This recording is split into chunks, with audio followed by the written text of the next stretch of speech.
João 5.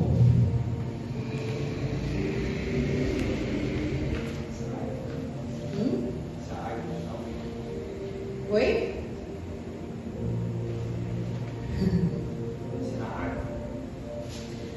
O livro de João, capítulo 5, eu quero ler do versículo 1 ao versículo 15. Jesus se importa mais com a cura do que com os protocolos. Eu amo falar de Jesus, porque eu sempre uso essa frase, parece um pouco clichê, mas Jesus foi o maior quebrador de protocolos. Ele começou quebrando todos os protocolos, né? Todos os rituais. E é por isso que hoje nós vivemos debaixo de uma graça, não vivemos mais debaixo da lei. Vivemos debaixo da graça. Somos livres para adorar, somos livres para pregar a palavra. Aleluia, porque Jesus nos deu essa liberdade nele. Amém? João capítulo 5, versículo 1 ao 15. Algum tempo depois, todos acharam? Posso? Algum tempo depois, Jesus subiu a Jerusalém para uma festa dos judeus. Há em Jerusalém, perto da porta das ovelhas, um tanque que em aramaico é chamado Betesda, tendo 5 entradas em volta. Ali costumava ficar grande número de pessoas doentes e inválidas, cegos, mancos e paralíticos. Eles esperavam um movimento nas águas. De vez em quando descia um anjo do céu e agitava as águas. O primeiro que entrasse no tanque, depois de agitadas as águas, era curado de qualquer doença que tivesse. Um dos que estavam ali era paralítico, fazia 38 anos. Quando o viu deitado e soube que ele vivia naquele estado durante tanto tempo, Jesus lhe perguntou: "Você quer ser curado?" Disse o paralítico: "Senhor, não tem ninguém que me ajude a entrar no tanque quando a água é agitada. Enquanto estou tentando entrar, outro chega antes de mim." Então Jesus lhe disse: "Levanta-se, pegue a sua maca e ande." Imediatamente o homem ficou curado, pegou a maca e começou a andar. Isso aconteceu num sábado. E por essa razão os judeus disseram ao homem que havia sido curado: "Hoje é sábado, não lhe é permitido carregar a maca." Mas ele respondeu: "O homem que me curou me disse: pegue a sua maca e ande." Então lhe perguntaram: "Quem é este homem que lhe mandou pegar a maca e andar?" O homem que fora curado não tinha ideia de quem era ele, pois Jesus havia desaparecido no meio da multidão. Mais tarde, Jesus o encontrou no templo e lhe disse: "Olhe, você está curado, não volte a pecar para que algo pior não lhe aconteça." O homem foi contar aos judeus que fora Jesus quem o tinha curado. Amém? Feche seus olhos em nome de Jesus. Pai, nessa noite eu te peço, Deus, que o Senhor possa me usar como um instrumento, como um canal de bênção, para falar ao coração do seu povo, Senhor. Que toda palavra que sair da minha boca seja dirigida, seja direcionada pelo Teu Espírito Santo. Essa é a minha oração em nome de Jesus. Amém e amém. Amém? Esse texto é muito lindo, inclusive nós fizemos um discipulado nele. E eu falei, eu vou pregar essa palavra. Já havia pregado há muito tempo atrás, e a palavra do Senhor se renova todos os dias, né? Cada dia que você lê a Bíblia tem algo novo de Deus para nós, algo revelador do Senhor para nós. E aí quando eu li, eu falei, meu Deus, que palavra de esperança. Isso é uma palavra de esperança. O texto fala que Jesus curou no sábado e foi terrivelmente criticado pelos religiosos e legalistas. Jesus poderia ter evitado um grande problema se ele tivesse esperado um único dia. Aquele homem já ficou 38 anos ali. Jesus não podia ter esperado só mais um dia? Mas justamente para que o nome do Senhor pudesse ser glorificado, ele operou um milagre naquele dia.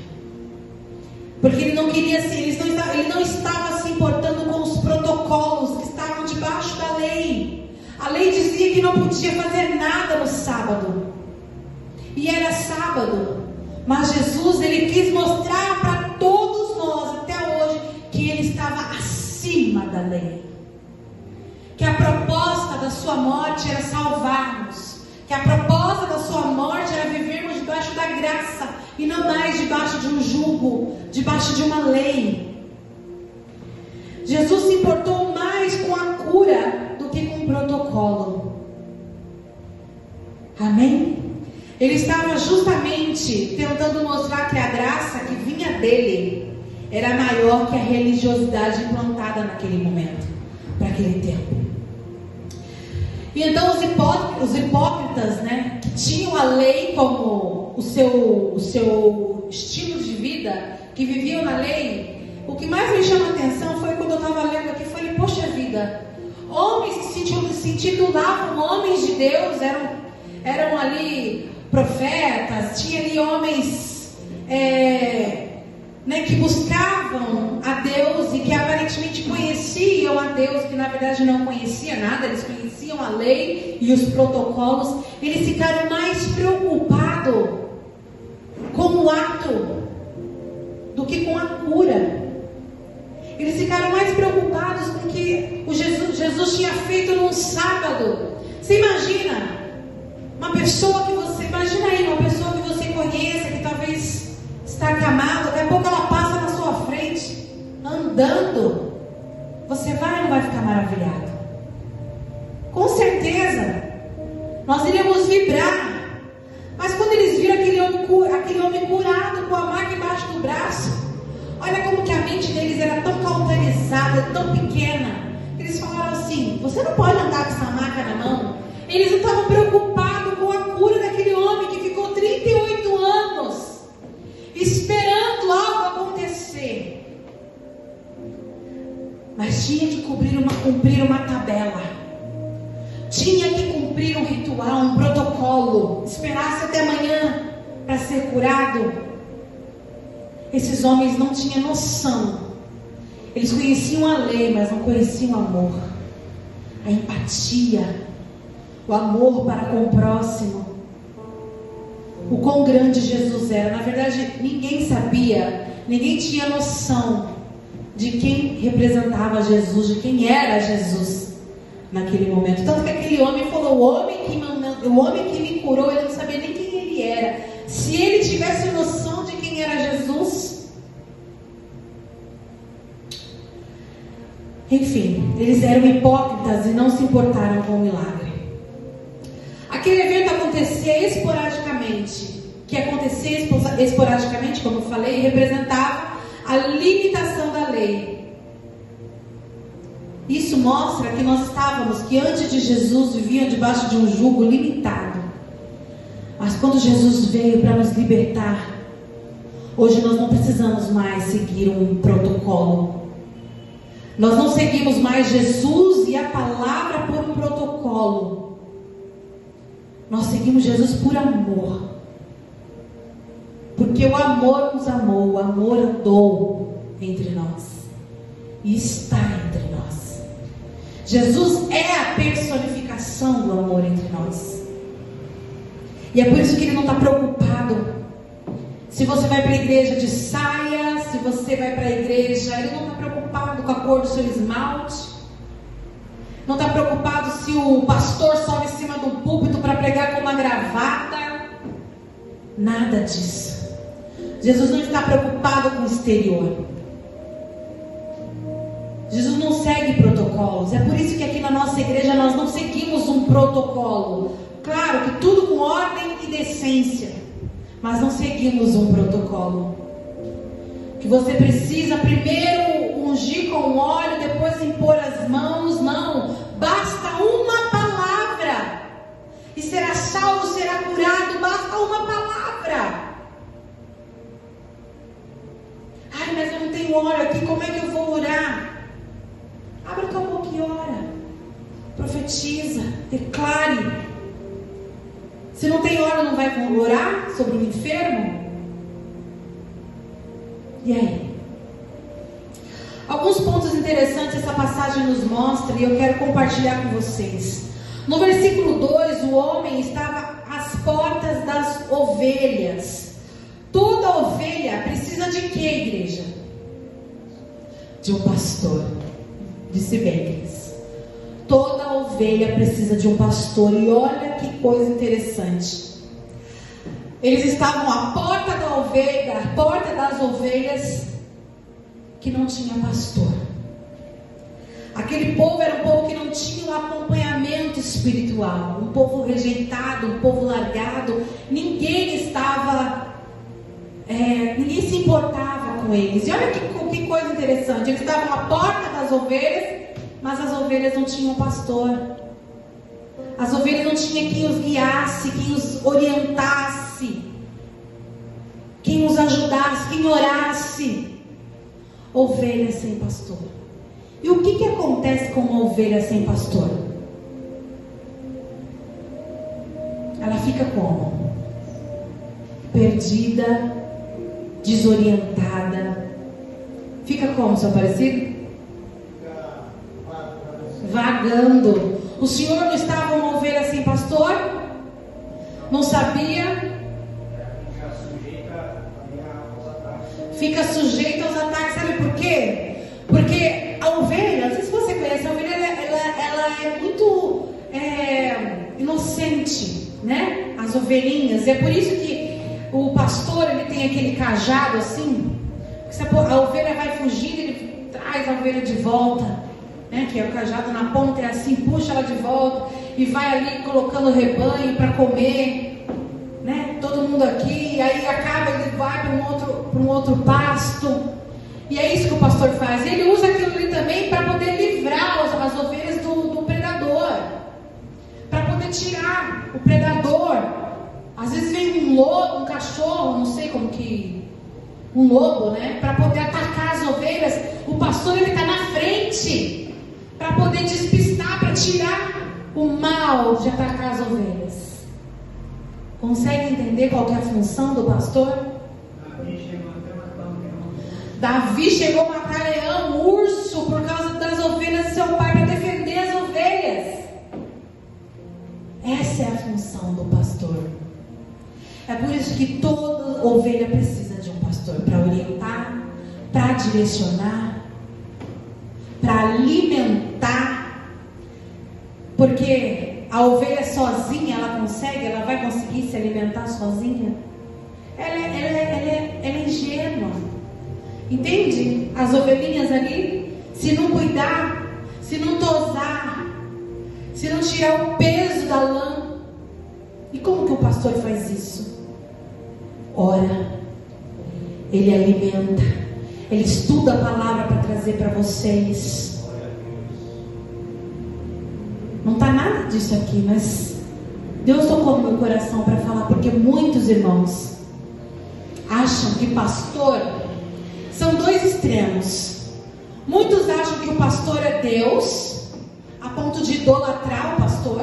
Eu já vi. Existem igrejas que as pessoas dão primícias para o pastor, honra para o pastor.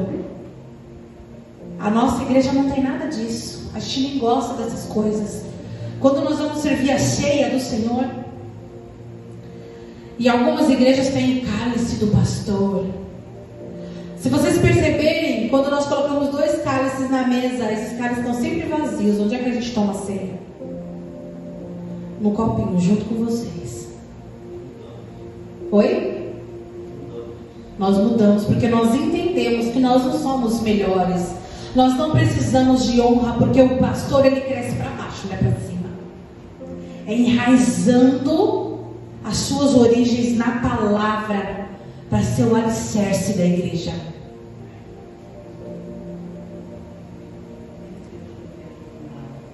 A primeira é por causa disso, dona Vilma. Se a senhora não sabia, agora a senhora já sabe por quê.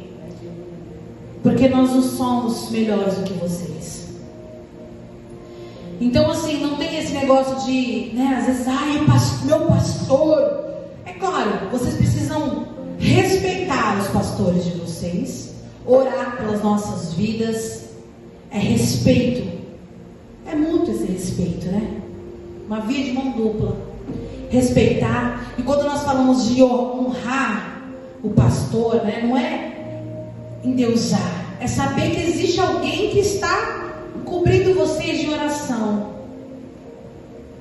Que existe alguém que está cuidando, alguém que está preparando o alimento para trazer para vocês toda quarta e todo domingo. Essa é a função do pastor. E o outro extremo é achar que pastor é capacho.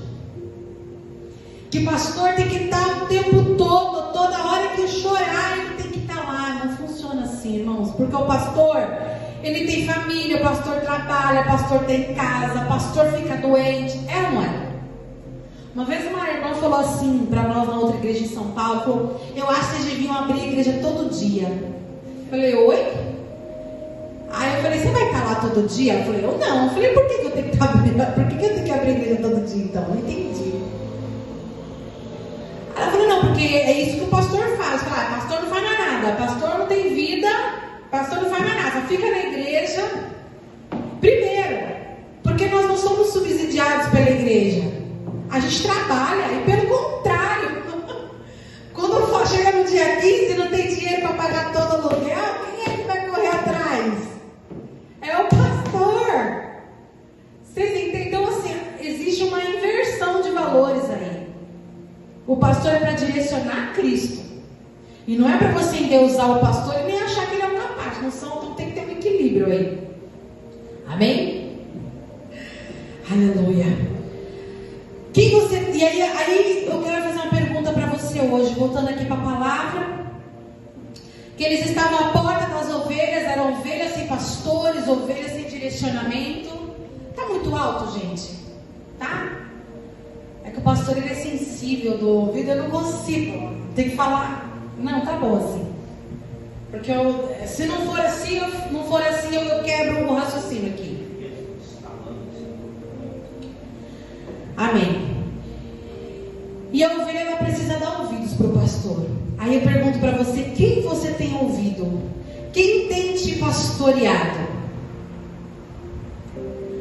Eu conheço pessoas que estão dentro do seu ministério, mas elas ficam pulando de galho em galho, buscando uma palavra diferente, porque dentro da igreja ela não acha suficiente o alimento que está sendo dado.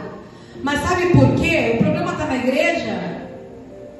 O problema está nela. O problema está nela. Porque ela está buscando algo, ela não está buscando Jesus. Ela está buscando algo para saciar algo que nem ela sabe muitas vezes o que é. Está buscando saciar, comer um alimento. E olha, cuidado. É que na nossa igreja a gente não tem, graças a Deus, a gente não tem esses hábitos. Mas muitos ficam comendo em outros pastos.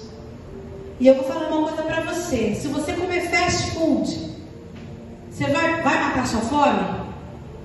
Vai. Mas vai te alimentar? Vai trazer os nutrientes que você precisa? Não. Então cuidado com o que você tem se alimentado. Ai, pastora, mas porque eu tenho o costume de ficar ouvindo pregações Bom, cuidado com o que você tem ouvido. Porque aí você ouve uma coisa lá, chega aqui o pastor está falando coisa diferente. E aí, o que você vai ingerir? O que você vai colocar para dentro de você? A sua vida precisa ter mudanças. E quando você segue uma mentoria que está de acordo com a palavra, só traz transformação quando você é pastoreado pela palavra, não por movimentos. Entenda? Não por movimentos. Aqui está falando sobre a lei, né? Sobre uma religiosidade que hoje nós vivemos dentro do mundo cristão, dentro do mundo evangélico, onde as pessoas estão dando muito mais valores para movimento, muito mais valores para profecia, para a boca de um profeta, muito mais sobre com eis que te digo do que para a palavra. E é isso aqui que alimenta a igreja. Profecia não alimenta.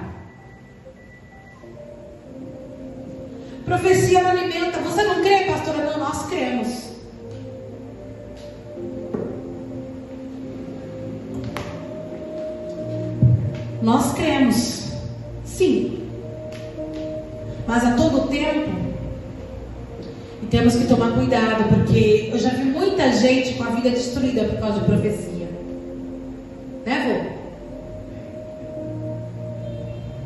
Profecia que destruiu famílias. E é por isso, irmãos, que aqui, quando você ouve uma palavra do seu pastor, e você tem que buscar lá na palavra, buscar, ler e entender o que o seu pastor está falando. Você não é passarinho de ficar com a boca aberta e ficar só recebendo.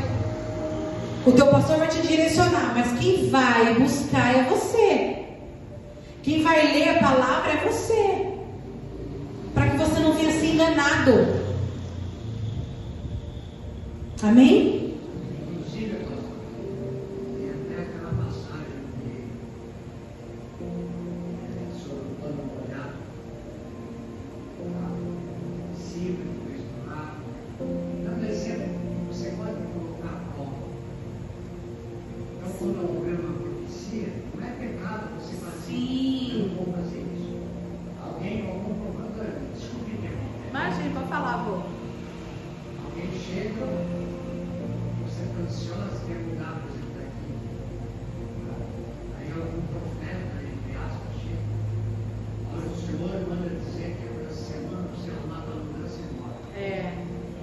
Não é pecado se você falar assim, eu vou buscar o Senhor. Você é lógico. Senhor, se for o Senhor. Fazer prova de mim, né, vô? Exatamente. Não é pecado. Não, não é não. Fazer prova de mim. Vai provar. Vai fazer prova de mim. Se alguém te trouxer uma profecia, irmãos, porque geralmente eu sou bênção, né? Ninguém vai falar, ó, eis que vou levar alguém. É muito difícil. Fazer prova de mim. No segundo ponto, no versículo 2, eu não coloquei o versículo aqui, mas ele está falando de Betesda. Cadê? Deixa eu ler aqui. O vento voou a minha Bíblia todinha. Quando ele fala aqui de Betesda, é o 2, vô? Há em Jerusalém, perto da casa, um lugar chamado Betesda, que significa casa de misericórdia. Olha o outro contraste aí. Que não havia misericórdia nenhuma. Um lugar chamado Betesda, que se chama casa de misericórdia, mas que não havia misericórdia. Porque ninguém se importava. Provavelmente aquele lugar devia ser um lugar mal cheiroso. Um lugar onde as pessoas estavam precisando realmente que o milagre acontecesse. E ninguém se importava. Como que aquele lugar, Betesda, poderia se chamar casa de misericórdia se não havia misericórdia?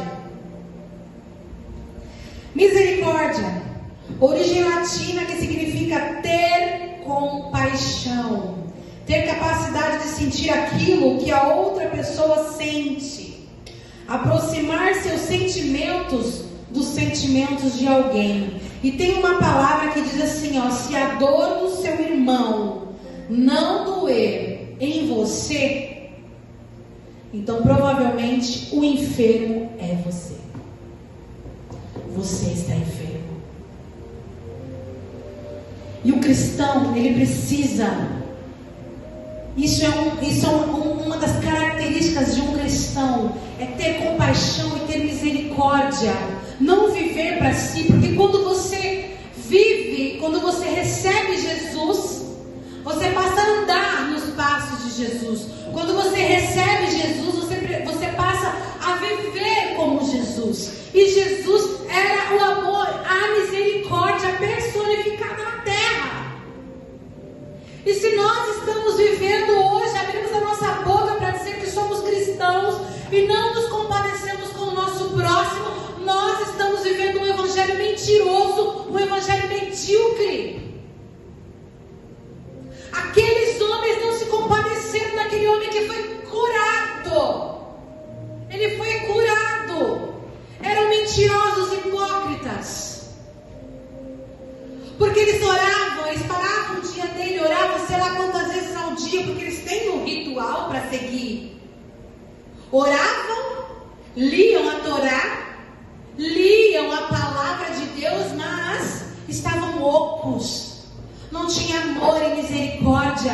Um cristão que não ama o próximo, que não vê o próximo precisando, vira, vai tapinha nas costas, não cura ninguém. Tapinha nas costas, não mata a fome de ninguém. Entende? Eu vou orar por você. Orar. Oração, orar com ação. Você vai orar e você vai agir.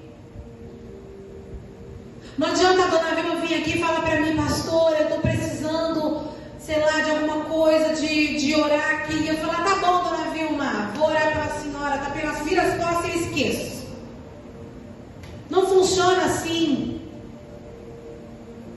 Nós precisamos estar prontos para estender as nossas mãos, para agir como cristãos.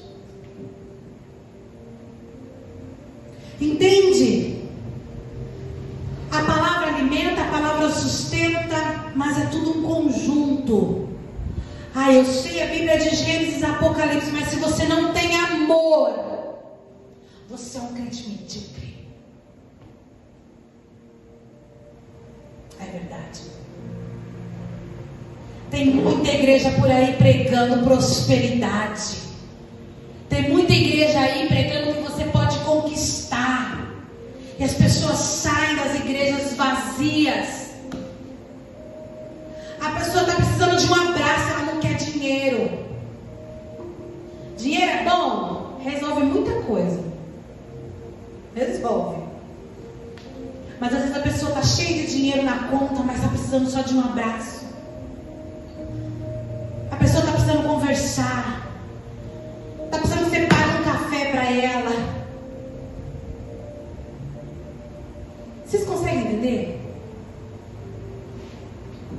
Casa de misericórdia onde não tem misericórdia. Está errado. Cada um pensava somente em si, ninguém ajudava os paralíticos, estavam em volta, havia 5 portas, as pessoas passavam de largo, passavam longe, e não se preocupava com aquele povo não conhecia, elas não poderiam ser direcionadas, porque ninguém se importou com eles. Muitas vezes somos assim, pensamos somente nos nossos problemas, e muitas vezes o nosso problema se torna assim, o meu problema é maior do que o dele. É ou não é?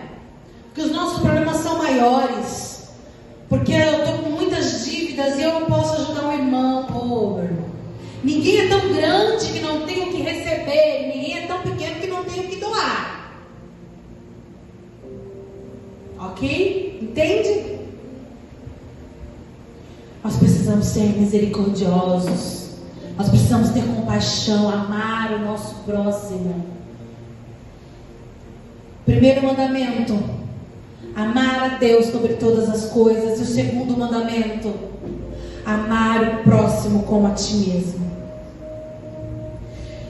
E aí muitos falam que amam a Deus. Lá em 1 João fala, 1ª, 2ª, não sei que fala que ama a Deus, mas se não ama seu próximo, ele é um mentiroso. Como que eu posso dizer que amo a Deus a quem eu não vejo, se eu não consigo amar o meu próximo, que está perto de mim, a quem eu vejo e conheço os problemas e as dificuldades dele?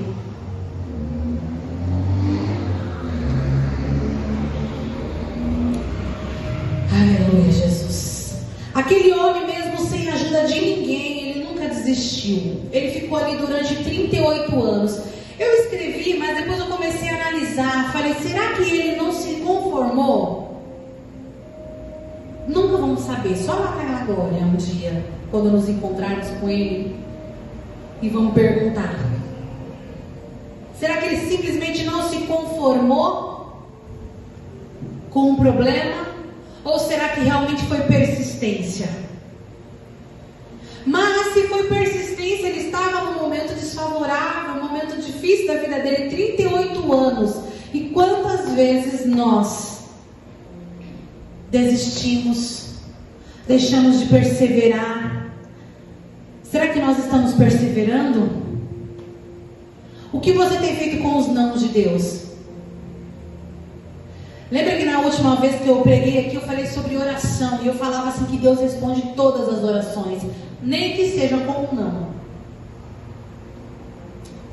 Não, agora não. Não, não é para você. Não, eu não vou te... Deus responde com não. E será que quando Deus fala não, a gente fica como uma criança mal criada, que bate o pé e bota a culpa em Deus, porque o Senhor não quer me dar, porque o Senhor não quer fazer? Ou será que nós aceitamos o não de Deus e seguimos? Não é isso aqui, então vamos ver o que Deus tem para nós. Será que nós estamos persistindo no nosso momento de aflição, nos nossos momentos de angústia? Ou a gente está jogando a conta de Deus e deixando de ouvir a voz de Deus? Na primeira tempestade você tem largado, deixado de orar? Na primeira tempestade você tem deixado de buscar a Deus? Ou será que você tem persistido? Me fez lembrar uma história que quando o filho de Davi estava doente, ele jejuou e ele não comeu durante um tempo. E ficou orando. Olha que homem, olha essa fé. E ele ficou orando para que Deus curasse o filho dele. Sabe o que aconteceu? Quem lembra? Menos o pastor e o seu terço, entendeu? Não vale. Quem que lembra o que aconteceu? O filho dele morreu. Deus curou? Não. O que ele fez? Deus não curou. Ele levantou, ele se alimentou. Claro que ele deve ter chorado. E vida seguiu. Ele não pôs na conta de Deus. Por que você não curou meu filho? Por que eu estou aqui há 38 anos, o Senhor não me cura? Tem coisa que Deus não vai fazer. E você vai continuar servindo a Ele? Você vai continuar sendo fiel? Eu coloquei uma observação aqui. Olha só, por que eu perguntei? Será que ele não se conformou? Porque no versículo 6, quando Jesus pergunta para ele, você quer ser curado? Ele fala, quando Jesus fala assim, você quer ser curado? Qual que é a resposta dele? Lá no versículo 6, olha a resposta dele.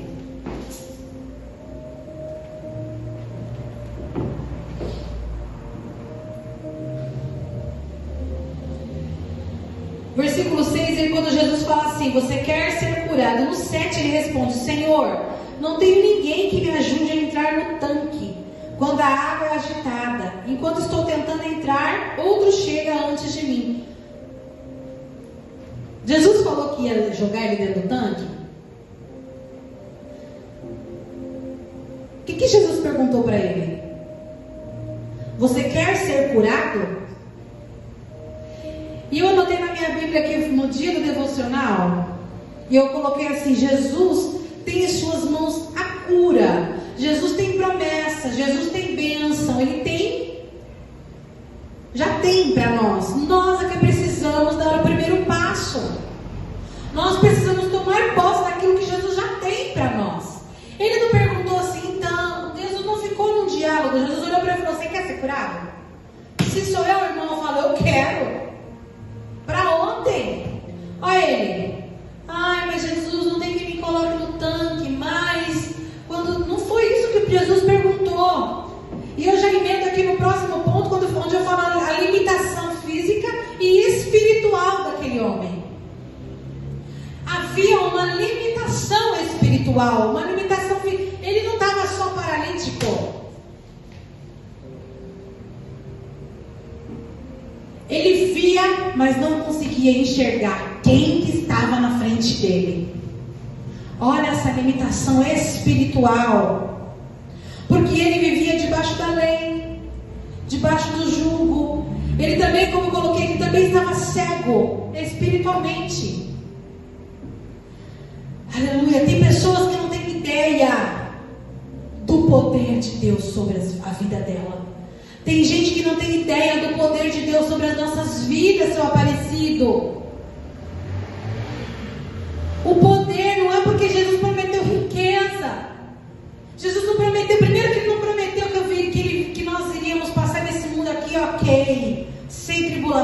Não foi essa a promessa de Deus para as nossas vidas. Nós vamos ficar doentes, nós vamos ter problema de dívida, se a gente não souber administrar muito mais. Vamos ter problemas, mas eles têm de bom ânimo, eu venci o mundo. Sabe por quê? Porque nós não fazemos parte desse mundo mais. Nós vivemos no mundo, nós não somos mais do mundo. A promessa de Jesus é eterna. E a nossa visão é tão limitada que a gente foca aqui na terra.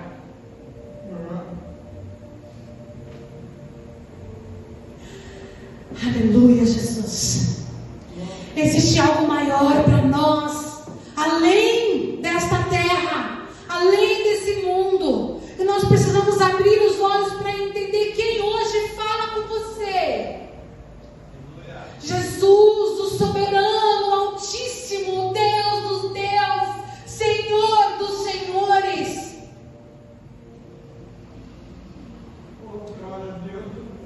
Aleluia, Jesus. Aleluia, Senhor. Abençoa essas irmãs, meus irmãos, Senhor Jesus. Amém, Todos Jesus. meus conhecidos, meus vizinhos, Senhor. Amém, Jesus. Abençoa, Senhor, pastora, Senhor. Toca as suas mãos sobre eles. Oh, glória a Deus. Oh, Deus Pai, Deus Filho e Deus Espírito Santo. Aleluia, Jesus. Oh, Senhor Jesus, arruma o emprego para Aleluia, Jesus. mais perto, Senhor Jesus. Oh, Senhor, torna-nos Amém. Torna-nos Nós precisamos. Senhor Jesus. Amém. Nós precisamos estar atentos à voz de Deus. Oh, glória a Deus, aleluia, aleluia, aleluia. Nós precisamos estar atentos a quem é o Senhor. O Jesus tem poder de fazer qualquer coisa, irmãos. Oh, glória a Deus, mestre, Senhor Jesus. Oh, venha, Senhor Jesus. Venha sobre nós, Senhor Jesus. Venha, Senhor Jesus. Venha abençoar nós, Senhor Jesus. E salvar nós. Isso se chama intimidade. Oh, glória a Deus. Muitos estão na igreja buscando os seus próprios interesses. Muitos estão na igreja buscando coisas materiais. E o Senhor quer fazer coisas extraordinárias nas nossas vidas. E eu não estou falando de coisas físicas somente. O que Ele pode fazer? Isso que está acontecendo aqui é a presença de Deus. E é isso que os nossos olhos precisam ver. Não estou falando sobre sentimento, é sobre fé. Existe algo além do que a cura física. Quando eu preguei sobre Paulo e Silas, que estavam na prisão, os seus braços, as suas pernas estavam aprisionadas, mas o seu espírito era livre, porque Jesus vivia dentro deles.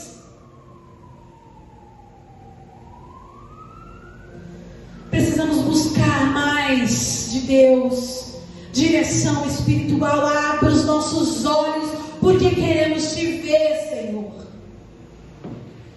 Aleluia. E por último,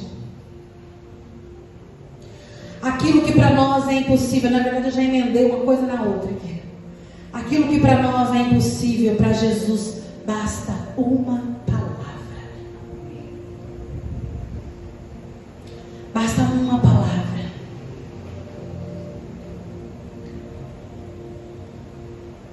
Aleluia. Até aqui nos ajudou o Senhor. Ebenezer? Ebenezer. Nós temos aqui pessoas, senhores, 84 anos, 81, 75.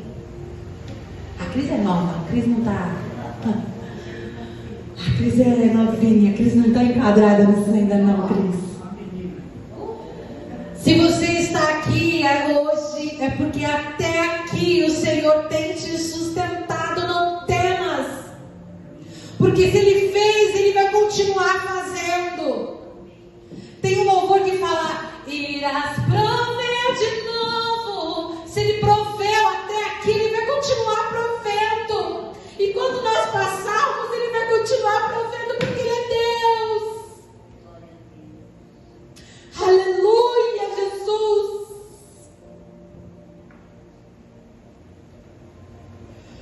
Ele cura, Ele faz o que Ele quer, Ele liberta. E quando você já tiver assim com muita saudade de você, falar, eu não quero, eu vou recolher e vou trazer para perto de mim. Não é morte, é vida. Consegue captar? Um dia todos nós vamos morar com Ele lá no céu. Não é morte, é vida. Aleluia. Eu mudei minha pregação todinha, irmãos. Toda. Aleluia. Jesus curou num sábado para provar que Ele é Deus. Ele é o Senhor do sábado. Jesus não fez o sábado para o homem. Não fez o homem para o sábado. Ele fez o sábado para o homem. É isso? Essa frase do pastor Cristiano.